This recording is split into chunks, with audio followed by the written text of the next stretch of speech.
Novak Djokovic has been the most successful player of the decade. Still, when he plays Grand Slam finals against Federer or Nadal, around 90% of the crowd cheers for his opponent. In his last match against Wawrinka, he was booed after retiring in the third set. Mr. Djokovic is retiring. Game 7 match. The champion is out. A 16-time Grand Slam champion and world number 1 getting booed for retiring with a shoulder injury that was already known that tournament. So it's obvious that the majority of tennis fans don't appreciate and love Djokovic as much as Rafa and Roger. Last year at the Laver Cup we had Djokovic and Federer, and yes, it was interesting, it left us some funny and interesting moments. But this year at the Laver Cup we have had again Federer and Nadal, and tennis fans have appreciated much more. So although Djokovic being as good as a player as Federer or Nadal, or at least almost, I don't want to get in the GOAT debate in this video, why is Djokovic not as loved as Federer or Nadal? I want to be clear with this, I don't mean that Djokovic has not got fans, or that tennis fans don't appreciate him at all, but Federer or Nadal seem to be on another level. So why is this? I think this has got a good explanation, and I think we've got to go to the years 2005, 2006, where the Federer-Nadal rivalry was already becoming very popular. They had some epic matches, and people were starting to get amazed by this rivalry. Federer, who was almost a tennis god on those years, the world number 1 who wins matches without sweat on his shirt, the absolute definition of talent, against a young Nadal that was the only player back then that could beat Federer multiple times in a single year. A player who was the definition of a fighter, a player who was almost unbeatable on clay, and still is 14 years later, but yeah, was already dominating the clay back then. Tennis fans sympathized with this rivalry, and when talking about tennis fans' favorite player, it was either Federer or Nadal. So in 2007 came the rise of Djokovic, who ended the year as world number 3. He became more popular because of his imitations than his actual tennis. The media gave more attention to that than his good results. Rafa espera el servicio.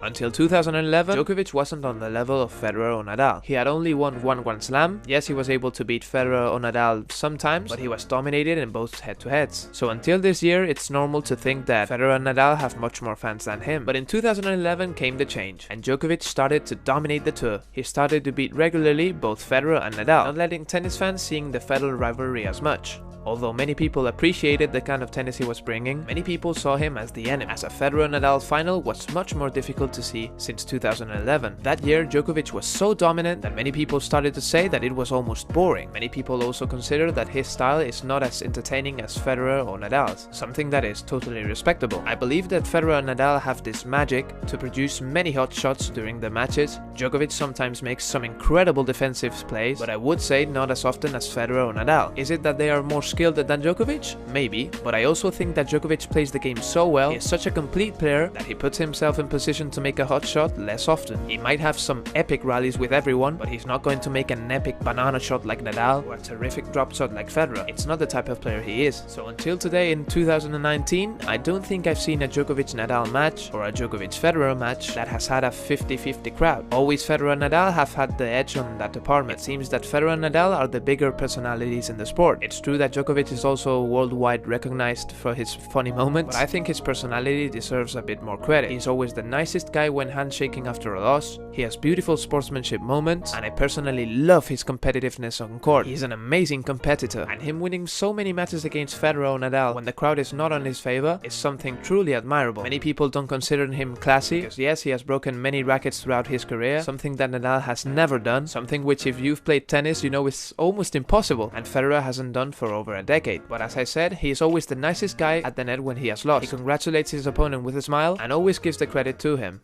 Also notice how when he delivers a heartbreaking loss, he tries not to celebrate too much and make the opponent wait at the net, something that I think his biggest rivals do appreciate. He also owns a foundation to help with childhood education in Serbia, And a few pointers. so at the end of the day, I do understand why Federer and Nadal might be more loved, but I believe Djokovic is an amazing personality for tennis, and that he has been put many times in a wrong position by the media, identifying him as the opponent of Nadal or Federer, a racket destroyer, or that imitation specialist. He is undeniably one of the greatest tennis players ever, and I believe a really good person. I think many tennis fans do appreciate his greatness, but sadly many others don't. And I think there's been a few cases in the sport where they don't appreciate enough a player until the day he retires, something I think think happened a bit with Kobe Bryant in basketball, as many people saw him as an enemy or that guy that doesn't pass the ball, and after he retired, almost any basketball fan considers him a true legend. So I think it's something a bit similar with Novak Djokovic. Many tennis fans don't appreciate him enough, and I think this is a very big mistake. Let me know what do you think about this topic in the comment section. If you enjoyed the video, it would be great if you give it a thumbs up, subscribe to the channel for more tennis content like this, and see you guys in the next video. Not too bad. Not too bad.